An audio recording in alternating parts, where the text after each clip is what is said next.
할렐루야. 할렐루야. 자, 오늘도 주 앞에 전심으로 예배하는 우리 성도님들의 삶에 주님의 은혜와 사랑이 가득하시기를 축복합니다. 여러분, 신 스틸러라는 말 들어보셨지요? 신 스틸러가 뭔가 보니까 어떤 영화나 드라마에서 주인공보다 더 시선을 사로잡는 그런 조연이나 단역들을 말하지요. 그런 배우들이 꽤 있어요. 비중이 적은 조연이나 단역으로 출발을 했다가 찰나의 순간 아주 메소드 연기를 선보이거나 사람들의 눈에 어떤 각인되는 모습을 선보여서 알려지는 배우들 꽤 있지요. 그렇게 신 스틸러로 시작해서 스타의 대열까지 오르게 된 배우들이 있습니다. 그런 영화가 있었어요. 첫사랑의 추억을 담은 아주 아련하고 따뜻한 감성 멜로 영화. 그 주인공 친구로 등장했던 배우가 있죠. 바로 조정석이라는 배우가, 제가 하겠습니다. 조정석이라는 배우가 있어요. 이땐 별로 유명하지 않을 텐데 이 장면 하나로 아주 많은 사람들이 각인이 됐어요. 이게 뭐냐면 이제 첫사랑의 마음을 담은 주인공 친구가 좋아하는 첫사랑이 어깨에 기대 자고 있는데 몰래 입맞춤을 했단 말이에요. 그랬더니 자기는 좋아하는 애하고 키스를 했다 그랬는데 그건 키스가 아니다 하고서 키스가 뭔지 설명하는 모습이 이 장면이었는데, 이 장면 하나로 이 조정석이라는 배우의 주가가 확 뛰었어요. 그리고는 얼마 안 있다가 굉장히 주연으로 발탁이 되고 지금 뭐 내노라는 그런 배우가 됐죠. 자, 근데 여러분, 한때 동이라는 드라마에서 신 스틸러로 잠깐 반짝 이름을 알렸던 또 배우가 하나 있었는데요. 단역인 궁녀로 등장했었어요. 그 조연 배우 옆에서 아주 강렬한 인상을 남겼는데 바로 이 장면입니다. 아주 강렬한 인상을 남겼어요. 자, 왜 강렬한 인상을 남겼냐면 이 무표정한 표정으로 이 모습이 뭘 닮았는가 보니까 티벳 여우를 닮았다고. 이거 잘 보이나요? 다시 한번 볼까요? 네, 닮았나요? 티벳 여우를 닮았다 그래서 티벳 궁녀라는 타이틀까지 얻으면서 이제 좀 활동을 좀 하는 그런 시간을 갖게 되었어요. 최나경이라는 배우인데 근데 이제 뭐 그런 화제성이 길게 가지는 좀 못했던 것 같습니다. 그래서 이렇게 어떤 찰나의 순간으로 주인공의 영광을 그렇게 가로채는 그런 신 스틸러들이 우리의 드라마나 영화 속에서 종종 보게 되는 것이죠. 자, 그래서 이 신 스틸러란 말은요, 굉장히 좋은 뜻으로 사용이 되곤 해요. 그래서 주인공보다 더 뭔가를 잘 보인 사람들. 근데 여러분, 교회에도 신 스틸러가 있습니다. 아십니까? 교회 안에서의 신 스틸러. 하나님께서 제작 감독하시는 하나님 나라를 배경으로 하는 그 영적 세계관 속에서 교회라는 이 촬영 현장 속에 신앙생활을 연기하는 성도들이 있다는 거예요. 신앙생활을 연기하는 성도들. 여러분, 그 중에 진짜 신 스틸러라고 말하는 사람들이 과연 어떤 사람들인지 오늘 말씀 속에서 우리가 함께 생각해 보려고 합니다. 대부분의 성도들은요, 자신에게 맡겨진 사명, 역할을 묵묵히 감당합니다. 그렇게 감당하면서 존재감을 드러내요. 하나님께서 우리를 그렇게 창조하셨거든요. 우리에게 달란트를 주시고 재능대로 쓰임받게 하셨어요. 그래서 내가 나를 드러내지 않아도 내가 필요한 자리에 있을 때 그 사람이 혹시라도 자리를 비우면 생각나게 되는 거예요. 우리에게 주신 달란트들이 다 있다 보니까. 그런데 이 신 스틸러는 하나님이 하신 일들을 자신이 한 일로 덮어버리는, 어떻게든 자신을 돋보이게 하기 위해서 자신을 드러내는 사람들, 그래서 신 스틸러가 되는 사람들이 있다라는 겁니다. 여러분, 하나님 나라에서 성도들의 역할은 뭐냐면요, 하나님을 드러내는 거예요. 그렇죠? 우리가 신앙생활하면서 잘 먹고 잘 살자고 신앙생활하는 게 아니잖아요. 여러분, 구원받기 위해서 신앙생활합니까? 만약에 그렇게 생각하고 있다면 그것도 잘못된 거예요. 우리의 신앙생활의 목적은요, 하나님을 드러내기 위해서, 하나님을 기쁘시게 하기 위해서, 하나님께 영광 돌리기 위해서 행하는 거예요. 구원은 덤으로 주어진 거죠. 그러면 이 하나님의 나라가, 하나님을 위해 세워지는 이 하나님의 나라가, 하나님의 영광이 드러나야 되는 이 하나님의 나라가 우리를 통해서 드러나야 되는데, 모든 사람은 하나님을 찬양하기 위해 창조되었고 존재 목적이 하나님의 영광을 위해서 창조되었는데, 이 신 스틸러들은 자신의 영광을 드러내기 시작한다는 겁니다. 하나님의 영광을 가로채려는 교활한 이들이 교회 안에 있습니다. 예수님은 이런 사람들을 뭐라고 말하냐면 위선자라고 말해요. 위선자. 오늘 예수님께서는 하나님의 영광을 가리고 교활한 마음으로 그 영광을 가로채려는 하나님 나라의 신스틸러들을 경계하라고 말씀하십니다. 혹 우리가 하나님 나라를 위해서 살아간다고 말하면서 실상은 그렇지 않은 신스틸러가 되지 않고 있었는지 오늘 말씀을 묵상하면서 자신을 좀 돌아보는 그런 계기가 되었으면 좋겠습니다. 우리 1절, 2절 한번 읽어봅니다. 시작.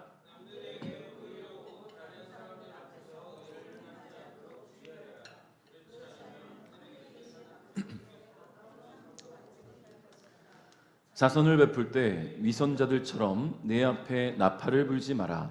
그들은 사람들로부터 영광을 얻으려고 회당이나 길에서 나팔을 분다. 내가 너희에게 진정으로 말한다. 그들은 이미 자기 상을 다 받았다. 아멘. 자, 여러분, 하나님을 존경하고 경외하는 마음을 경건이라고 합니다. 물론 이 경건이라는 단어가 기독교 내에서만 사용되는 단어는 아니에요. 이 경건이 무슨 뜻인가 보니까요, 존경과 헌신을 바탕으로 삶의 전반에 걸쳐 드러나는 미덕과 태도를 말하는 거예요. 자, 그래서 대자연의 위대함을 두 눈에 담을 때 사람들은 경건해진다고 합니다. 그렇죠. 원주에서 그런 공간은 별로 못 본 것 같은데 저기 영월 쪽이나 태백 쪽 이렇게 운전하고 가다 보면 너무나 멋있는 기암괴석들이 이렇게 있고 그런 자연들을 보게 될 때 그런 마음의 감정들이 들잖아요. 그래서 저는 죽기 전에 한번 그랜드 캐년을 한번 가보고 싶다는 생각이 들어요. 얼마 전에 예전에 우리 8층에 있을 때 와서 설교 한번 해주셨던 그 과테말라 선교사였던 그 김상혁 이제 목사님인데 미국에서 사역하고 있거든요. 근데 그랜드 캐년을 한번 갔다 왔다가 하더라고요. 그러면서 하는 얘기가 목사님 제가 하나님께서 홍수를 어떻게 일으키셨는지 그랜드 캐년을 가서 봤어요라고 얘기를 해요.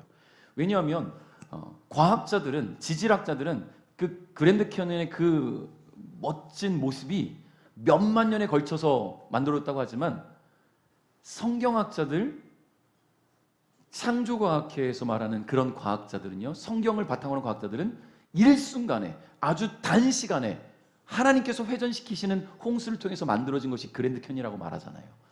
여러분 그래요. 그러니까 그런 걸 볼 때 그 앞에서 우리는 얼마나 작아요? 경건해지는 겁니다.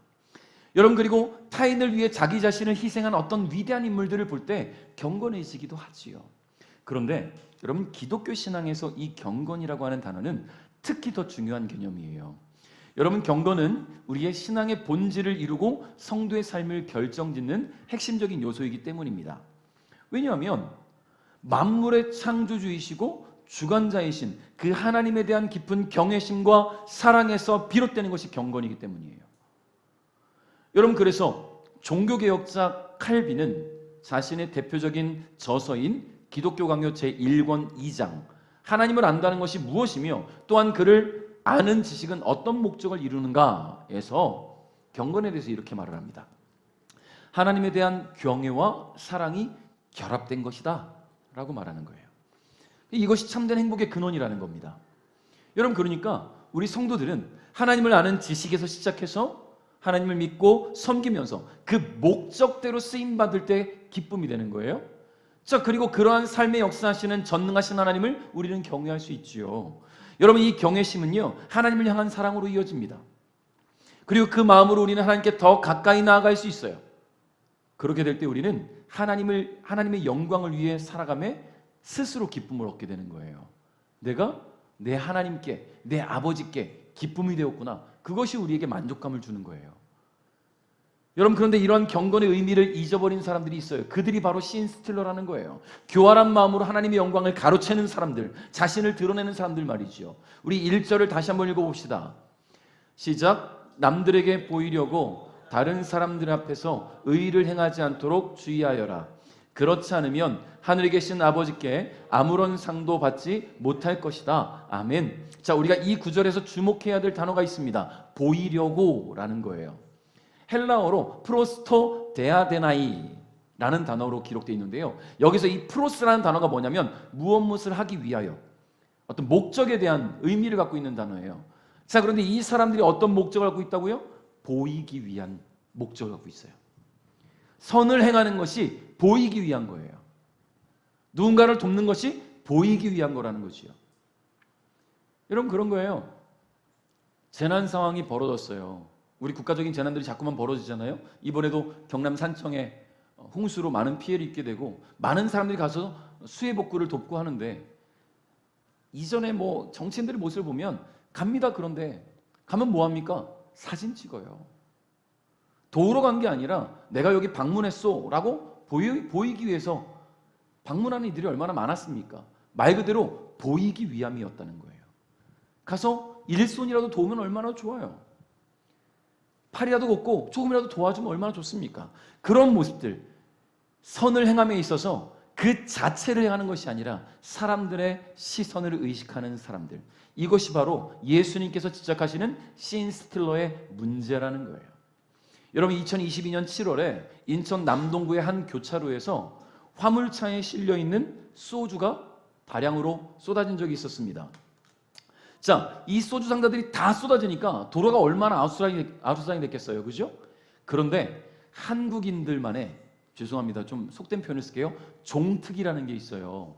한국인을 종이라고 말하면 그 종의 특성, 한국인 종특, 그게 뭐냐면 그런 어수선 상황을 그냥 지나치지 못하는 거예요. 이 소주병들이 도로를 가득 채우니까 사람들이 누가 뭘 할 것도 없이 다 뛰어나와서 소주병을 치우기 시작하는 거예요. 깨진 것을 정리하고 쓸고 닦고, 그래서 도로를 무려 1시간 만에 다 정리를 했다는 겁니다. 여러분, 이런 일들이 종종 발생해요. 종종. 여러분, 그래서 외국인들이 한국인들은 참 특이하다고 말합니다.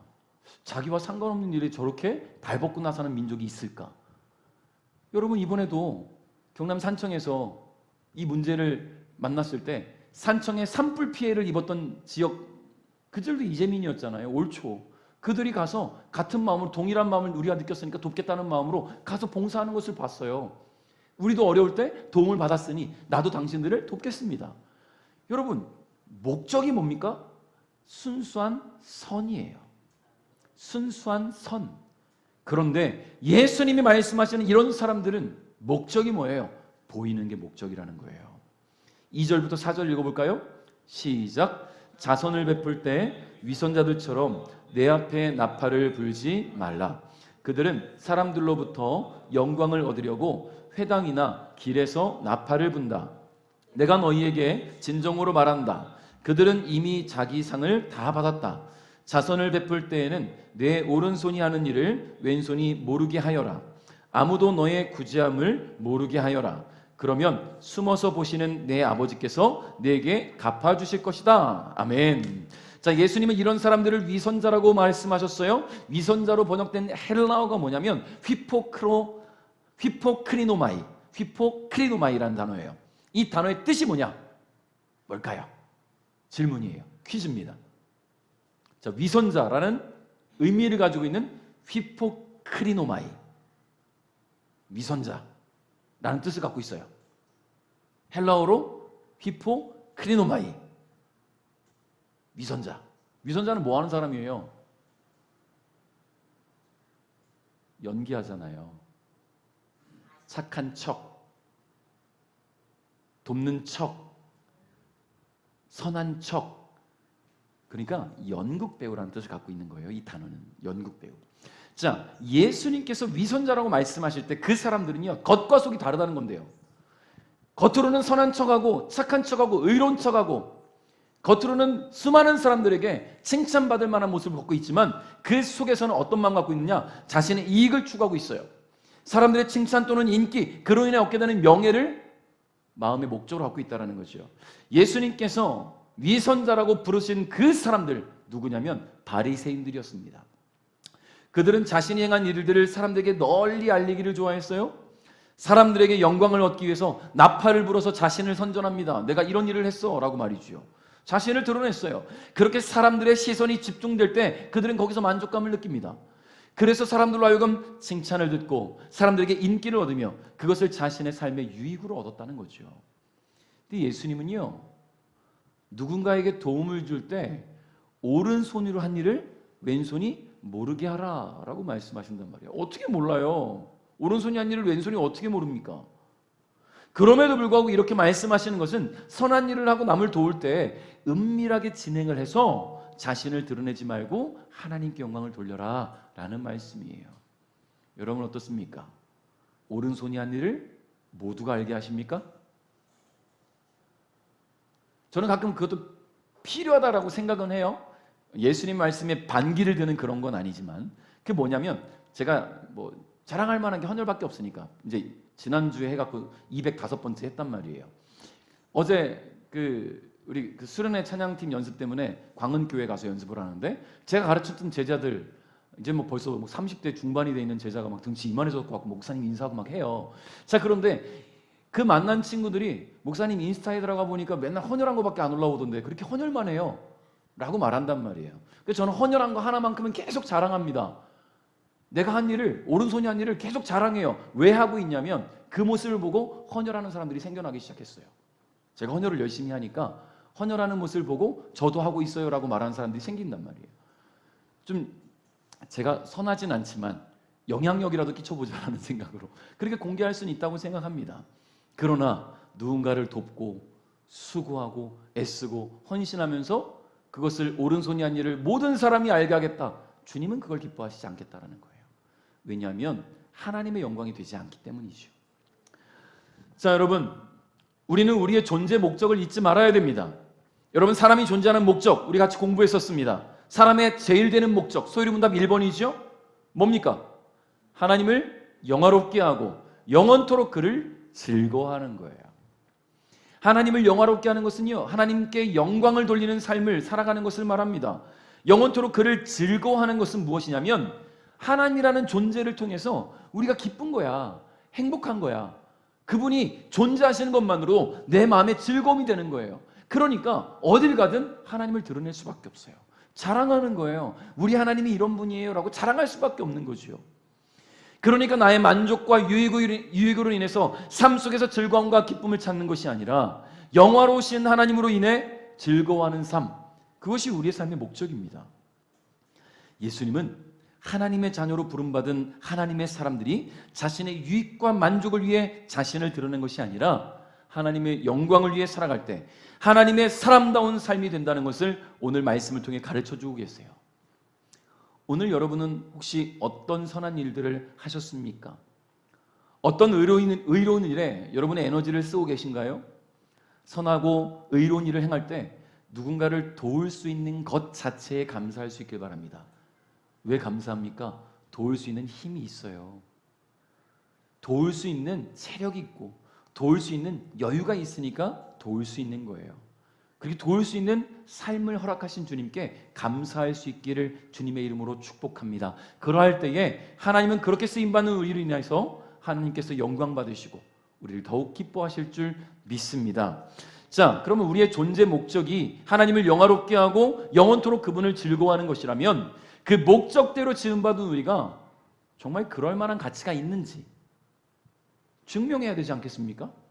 목적이 있어서 만들었는데 목적대로 쓰이지 못한다면 가치가 없는 거예요. 그렇죠? 예를 들어 이런 경우죠. 남자들이 운동 좀 하겠다고 집에다가 이거 사다 놓습니다. 예, 철봉 사다 놔요. 열심히 운동하겠다고 딱 마음 먹고 있어야지. 예. 이광희 집사님 집에 있어요.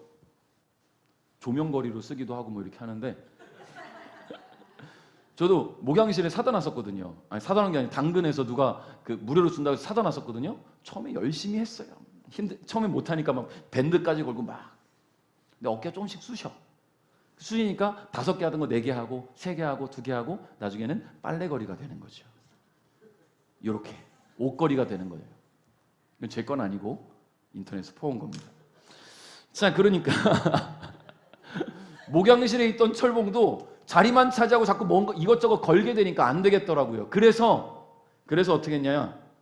당근으로 필요한 사람 가져가라고 줬어요.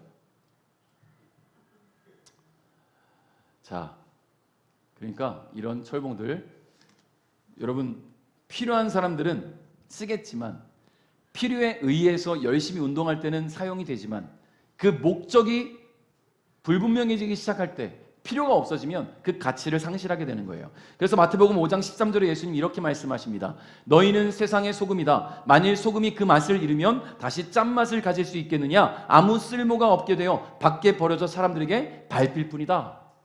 할렐루야. 여러분 아멘 할 수 있습니까? 아멘. 할렐루야. 왜 그렇습니까? 우리에게 예수님께서 너희는 소금이야 라고 말씀하셨는데 내가 소금의 역할을 못하면 가치가 없어지는 거예요. 버려진다라는 것이지요. 여러분 목적에 맞게 사용되지 않으면 가치가 없어져요. 자, 그러면 우리는 어떻게 우리의 가치를 증명할 수 있을까? 예수님은 오늘 우리에게 기도를 알려주셨어요. 기도를 알려주셨다는 게 뭡니까? 그 기도를 통해 우리가 우리의 가치를 증명할 수가 있게 된 거예요. 여러분 기도가 뭐예요? 하나님의 사람들이 하나님과 소통하고 교제하는 길이에요. 그죠? 기도를 통해서 우리는 하나님께 나아갑니다. 하나님은 우리의 기도를 들으시고 그에 합당한 은혜를 베푸시고 우리가 임마누엘 하나님과 동행하고 있다는 것을 알고 깨닫고 그렇게 함께 살아가고 있게 하시는 거예요. 여러분 하나님께 기도한다는 것은요 우리가 살아있다는 증거예요. 하나님께 기도한다는 것은요 우리가 영적 죽음 상태가 아니라 거듭남 상태, 즉 영적으로 되살아나서 회복된 상태를 말한다는 겁니다. 그렇게 우리는 기도를 통해 하나님과 소통하면서 하나님을 더욱 알아가게 되고 하나님의 뜻을 분별할 수가 있는 거지요. 여러분 갓난아기들이 옹알이를 시작하면 그 부모는 그 모습이 얼마나 기쁘겠어요? 옹알옹알 뭐라고 막 말하려고 하잖아요. 아기가 무언가를 말하려고 하는 거 보면 기특합니다. 그런데 그 아이가 조금 더 크고 말을 배우기 시작하면요 아빠 엄마에게 자신의 의견을 얘기하기 시작하잖아요. 지한이도 이제 4살쯤 됐다고 자기 할 말 다 해요. 그죠? 엄마 힘들죠? 안 힘들어요? 다른데 평상시라고 말하는 게? 지한이 되게 웃겨요. 쟤 지난주였나요? 같이 밥 먹었거든요. 우리 지한이네 가족하고 같이 밥 먹었는데 제가 뭘 챙겨주려고 하면 하나도 안 먹으려고 하고 쳐다도 안 보고 제가 뭘 하려고 하면 제가 약간 투명인간 된 느낌이 들어요. 그게 상처가 된단 말이에요. 근데 아까 김양규 목사님이 하는 얘기가 목사님 그러고 나서 일주일 동안 할머니한테 큰아빠한테 목사님 밥 사줬다는 얘기를 했대요. 목사님이 밥 사줬대요.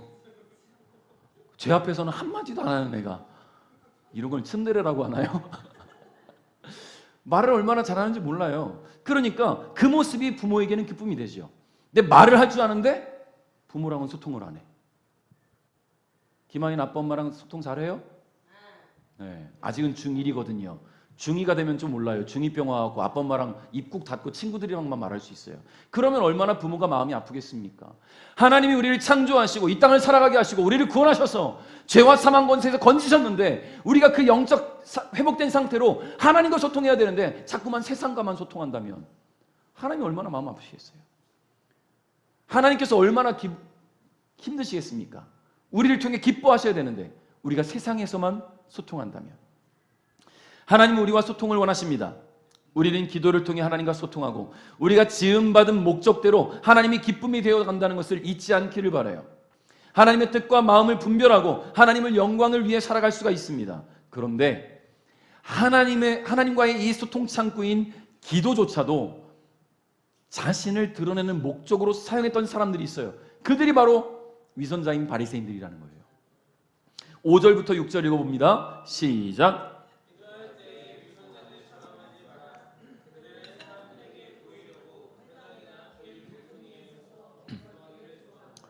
내가 너희에게 진정으로 말한다. 그들은 이미 자기 상을 다 받았다. 기도할 때에 골방에 들어가 문을 닫고 숨어 계시는 내 아버지께 기도하여라. 숨어서 보시는 내 아버지께서 내게 갚아 주실 것이다. 아멘. 자, 앞서 기도는 하나님과 소통하는 길이라고 말씀드렸어요. 그런데 이 위선자들은 기도를 통해서 내가 하나님께 이렇게 기도하고 있어 라는 것을 사람들에게 보이길 원했어요. 그 뭐냐면 나는 경건한 사람이야. 좀 알아봐줘. 나는 경건한 사람이야. 도구로 사용했다라는 거죠. 그래서 사람들에게 보이기 위해서 회당에서 기도하고요. 길 모퉁이에 서서 기도하고요. 사람들이 다 보는 데서 모두가 듣고 볼 수 있는 곳에서 기도하는 것이지요. 누가복음 18장 9절부터 14절에 보면 예수님께서는 바리새인과 세리의 기도를 비유로 설명하셨어요. 바리새인은요, 성전에 올라가서 많은 사람들이 볼 수 있도록 서서 기도했단 말이에요. 큰 목소리로 말이지요. 자랑하듯이 자기를 드러내고 자신의 영광을 위해서 기도한 겁니다. 근데 세리는 어떻게 기도하냐면요, 감히 고개를 들지도 못해요. 숨죽여서 흐느끼면서 회개하면서 기도했다라는 거예요. 하나님과의 온전한 소통을 이루는 기도를 죄인이라고 손가락당했던 그 세리가 드린 겁니다. 예수님은 기도할 때 골방에 들어가서 문을 닫고 숨어 계시는 내 아버지께 기도드려라 라고 말씀하십니다. 기도는 하나님 앞에 진정성 있게 드려져야 되는 거예요. 이 사람 저 사람 다 들으라고 떠들어내는 그런 기도가 아니라 들으실 분, 오직 한 분이잖아요. 하나님이 들으셔야죠. 그분이 들으시고 기뻐하시는 그런 기도로 나아가야 될 줄 믿습니다. 그런 기도를 해야 우리가 살아있다는 느낌이 들지 않겠습니까? 하나님이 우리를 구원하셨다는 것에 대한 감사가 있지 않겠어요? 그렇게 우리는 가치를 증명할 수가 있는 거예요. 자, 그러면 사람들이 많은 곳에선 기도하지 말아야 되느냐? 근데 그건 아니에요, 또. 왜냐하면 하나님을 찾고 구하며 하나님의 응답을 구하는 간절한 기도라면 어디서든 소통할 수 있어요. 사람들이 있는 거리에서 보이기 위한 것이 목적이 아니라 정말로 하나님의 도우심을 구하는 그런 기도라면 기도해야지요. 여러분, 아빠 손잡고 수많은 사람들이 오가는 거리를 다닌다고 해서 아빠와 대화 못하는 게 아니잖아요. 그렇죠? 마음과 생각이 아빠에게 향해 있고 아빠의 음성에 귀를 기울이며 아빠가 들으시도록 이야기한다면 아빠와 그 혼잡한 거리에서 얼마든지 대화할 수 있어요. 기도도 마찬가지예요. 여러분 있는 일터에서, 사람들이 있는 곳에서 하나님을 정말로 느끼고 싶다면, 하나님의 도우심이 필요한 그런 순간이라면 여러분이 있는 그곳에서 기도하십시오. 간절히 기도하세요. 사람들에게 드러내는 것이 부끄럽다면 여러분 조용히 기도하셔도 돼요. 눈 뜨고 기도하셔도 돼요. 운전하면서 기도하셔도 돼요. 걸으면서 기도하셔도 됩니다. 그 간절한 마음만 변하지 않는다면 여러분 언제 어디서든 기도할 수 있다라는 거예요. 여러분, 그러면 우리는 왜 기도할까요? 왜? 하나님과 소통하기 위해서라고는 당연히 알고 있는데, 기도함으로 우리가 살아있음을 깨닫고 영적인 생명을 얻게 되었음을 확신할 수 있다는 것도 알고 있는데, 다 아는데 그럼 기도를 왜 할까요? 기도해야 마음이 편해서? 기도를 해야 그리스도인인 것 같아서 기도합니까? 기도를 해야 숙제를 한 것 같아서 기도하십니까? 기도 안 하면 왠지 찝찝해서 기도하십니까? 여러분, 이런 생각들이 우리로 하여금 어떤 기도를 만드냐면 주문 외우듯 하는 기도를 만드는 거예요. 습관성 기도. 여러분 7절 8절 읽어볼게요. 시작.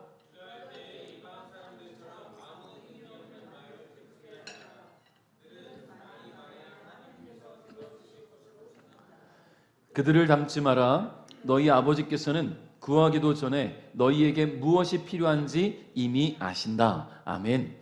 간혹 기도를 할 때 주문 외우듯 하는 그런 기도하는 사람들이 있지요. 주술사가 주문을 외우는 것처럼 아무 생각 없이 기도 시간을 때우듯이 중얼중얼하는 그런 기도의 모습들.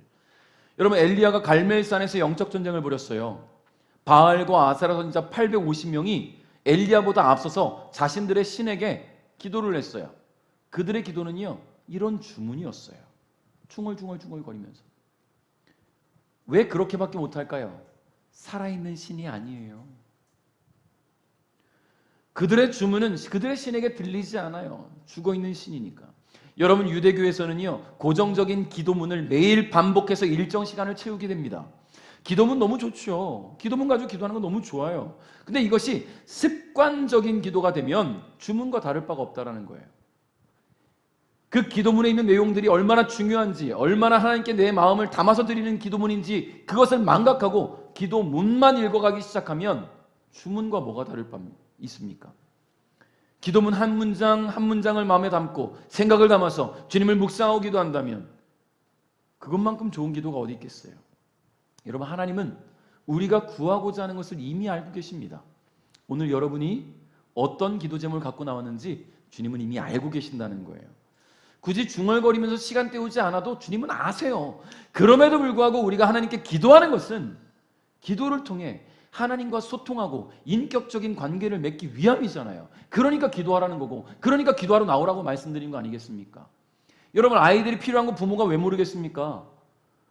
여러분, 성인이 돼도 부모님에게는 자녀들은 그냥 아이랑 똑같아요.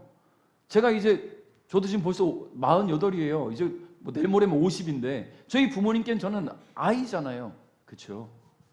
여전히 사랑스럽고 여전히 귀엽고 그런 아이란 말이에요. 제가 필요한 거를 부모님은 알아요. 신기하게도. 여러분들 부모님이신 분들 다 알잖아요. 내 아이에게, 내 아들에게, 내 딸에게 뭐가 지금 필요한지 알잖아요. 여러분, 하나님께 구하지 않아도 하나님은 다 아세요. 그런데 그 필요를 여러분의 자녀가 속에만 담고 있다면 어떻게 주겠어요? 얘기를 해야지요.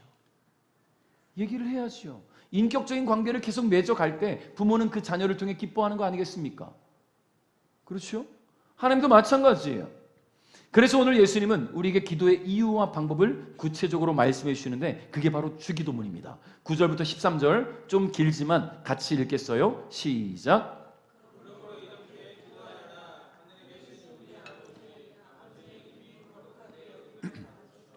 아버지의 나라가 이루어지게 하소서. 아버지의 뜻이 하늘에서처럼 이 세상에서도 이루어지게 하소서. 오늘 우리에게 필요한 양식을 주소서. 우리에게 잘못한 사람을 우리가 용서해 준 것처럼 우리의 죄를 용서하여 주소서. 우리들을 시험에 빠지지 않게 하시고 악으로부터 구원해 주소서. 아버지는 나라와 권세와 영광을 가지고 계십니다. 아멘. 자, 이 기도를 우리는 주기도문이라고 부르지요. 예수님께서 친히 가르쳐 주신 주의 기도문. 자, 그런데 이 주기도문을 우리는 예배 마칠 때 사용하는 정도로만 자꾸만 생각하지요.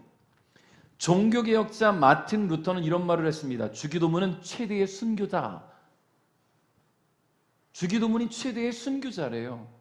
왜 그런가 보니까 사람들이 주기도문을 외우는데 그친다는 거예요. 그래서 이 마틴 루터가 쓴 자신의 대교리 문답에서 이렇게 고백하고 있어요. 불행히도 지금 많은 사람들은 주기도문을 말 그대로 앵무새처럼 반복하며 의미도 이해하지 못한 채 외우기만 한다. 여러분들에게 주기도문은 어떤 의미입니까? 우리도 혹시 주기도문을 그렇게 사용하고 있지 않습니까? 여러분, 오늘 예수님께서 가르치신 이 주기도문, 이 기도의 핵심은요, 다른 거 없어요. 하나님 주권이에요. 하나님의 주권을 너희들의 입술로 고백하라는 이야기예요. 여러분, 주기도문의 시작과 끝은 하나님의 영광을 찬양하는 내용입니다. 하늘에 계신 하나님 아버지의 이름이 거룩히 여김을 받으시기를 고백하고 그 고백으로 시작하는 기도이자 하나님의 영광을 높이는 기도이며 하나님께서 우리를 지으신 그 목적대로 고백하는 기도가 바로 주기도문이에요. 그리고 그 영광 받으실 하나님 앞에서 지음받은 우리는 죄와 사망의 권세 아래 머물면서 여전히 절망과 싸우지요. 그러나 결국 하나님의 주권 아래 회개하고 용서를 구할 때 주님의 권능으로 그 주권으로 우리를 용서하시고 구원하실 것을 믿고 고백하는 기도가 바로 주기도문입니다. 여러분, 그래서 이 예수님께서 가르치신 기도를 통해 우리가 기억해야 될 게 있습니다. 그게 뭐냐면 하나님의 영광을 고백하는 것, 그리고 하나님의 주권을 인정하고 그 앞에 순종하는 것입니다. 나의 연약함과 부족함을 인정하고 오직 여호와 하나님만이 모든 만물의 주인으로서 나의 삶을 주관하시고 인도하신다는 것을 여러분 신뢰하고 고백하는 그 주기도문을 여러분 외우는데 그치지 않기를 주님의 이름으로 축복합니다. 여러분, 결국 기도는요, 우리로 하여금 하나님을 더욱 사랑하고 경외하게 만드는 거라는 거예요. 여러분, 기도하면 할수록 하나님을 더욱 알아가지요. 기도하면 할수록 하나님 마음을 더욱 깊이 알아갈 수 있어요. 그래서 우리는 기도를 통해 더욱 경건한 하나님의 사람이 되어갑니다. 기도를 통해 더욱 성숙한 그리스도인이 되어가는 거예요. 그렇게 우리는 기도를 통해서 하나님께서 우리를 지으신 목적대로 쓰임받으며 우리의 존재 가치를 증명해 나가게 된다는 것을 잊지 않길 바랍니다. 사랑하는 성도 여러분, 오늘 저와 여러분이 살아가는 모든 이유는 하나님의 영광을 위한 것이라는 것 잊지 않기를 바라요. 하나님의 영광을 위해 살아가는 그리스도인답게 여러분의 일상 속에서 하나님과의 소통을 잃어버리지 않기를 바랍니다. 바쁘다는 핑계로, 피곤하다는 핑계로, 여유가 없다는 핑계로 기도의 자리를 외면하지 않기를 바라요. 여러분, 편하게 집에서 쉬면서 기도의 자리를 잊혀지지 않길 바라요. 여러분의 가정 안에서 정말 불편한 마음이 들 만큼 주님 앞에 기도할 수 있기를 바라요. 내가 일상을 살아가면서 주님 아니면 살아갈 수 없다는 것을 자꾸만 깨달을 수 있도록 주님 나에게 내가 기도할 수 있도록 나에게 그런 감정들을 주옵소서. 기도할 수 있기를 바라요. 여러분, 기도밖에 없어요. 결국 기도로 끊임없이 하나님과 소통하며 하나님의 기쁨이 될 수 있기를 주님의 이름으로 축복합니다. 영화 속 신 스틸러, 여러분 그들은 최고의 연기로 영화를 더욱 빛나게 하지요. 그러나 하나님 나라의 신 스틸러는 하나님의 영광을 가리고 자신을 내세운다는 것을 잊지 않기를 바랍니다. 말씀을 맺겠습니다. 이스라엘을 출애굽시킨 이스라엘 최고의 지도자 모세는요, 늘 원망하는 백성들 앞에서도 하나님께 기도하는 사람이었어요. 우리 다 아시잖아요, 그죠? 늘 하나님께 기도하고 하나님 명령대로 행했습니다. 그러나 그는 그토록 고대하던 가나안 땅에 들어가지 못했어요. 그 이유는 하나예요. 하나님의 거룩하심과 영광을 나타내지 못했기 때문이에요. 여러분, 신광야 가데스에 머물던 이 이스라엘 백성들이 물이 없어서 불평과 원망이 극에 달했을 때에 하나님은 모세에게 뭐라고 말씀하시냐면 바위를 명해서 물을 줘라 라고 명령하셨습니다. 근데 이 모세는 불평하고 원망하는 백성들이 화가 났어요. 그래서 이 지팡이로 바위를 2번을 힘차게 내리치면서 이렇게 말합니다. 우리가 너희를 위해 이 바위에서 물을 내겠느냐? 여러분, 지금 이 모세의 이야기는 굉장히 큰 잘못이 담겨 있어요. 뭡니까? 첫 번째, 하나님의 명령은 이 바위를 명령해서 물을 내라. 근데 모세는요, 바위를 내리쳤어요. 자신의 화난 감정을 담았다라는 거예요. 나는 지금 화났어. 너희들에게 화났어. 모세는 내리쳤어요. 그리고 뭐라고 말하냐면 우리가 너희를 위해서 이 바위에서 물을 내야 되겠느냐? 여러분, 물을 주시는 분 누구예요? 하나님이에요. 모세가 주는 건 아니에요. 모세는 지금 전달자일 뿐입니다. 그런데 마치 자신이 물을 주는 건데 하도 불평하니까 내가 마지못해 준다, 화가 나서 마지못해 준다 라고 말하는 것처럼 보이시잖아요.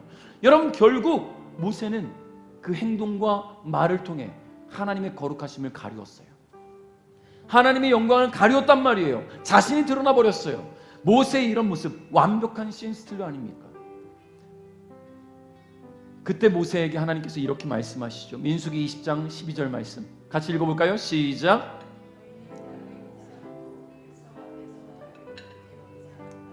그러므로 너희는 내가 약속으로 주겠다던 그 땅으로 백성을 인도하지 못할 것이다. 아멘. 여러분, 그래요. 모세와 아론은 못 들어갔어요. 오늘 저와 여러분의 삶을 통해 하나님의 영광이 나타나길 소망합니다. 우리의 말과 행동, 우리의 살아가는 모든 모습들을 통해 하나님의 거룩하심이 드러날 수 있기를 주님의 이름으로 축복합니다. 지음받은 목적대로 하나님 나라의 최고의 조연으로, 최고의 단역과 엑스트라로 하나님을 더욱 드러내고 하나님의 영광을 선포함으로 하나님의 기쁨이 될 수 있기를 주님의 이름으로 축복합니다. 그래서 주님 부르시는 그날을 더욱 기대하며 살아가는 사랑하는 우리 베델 가족 될 수 있기를 주님의 이름으로 축복합니다.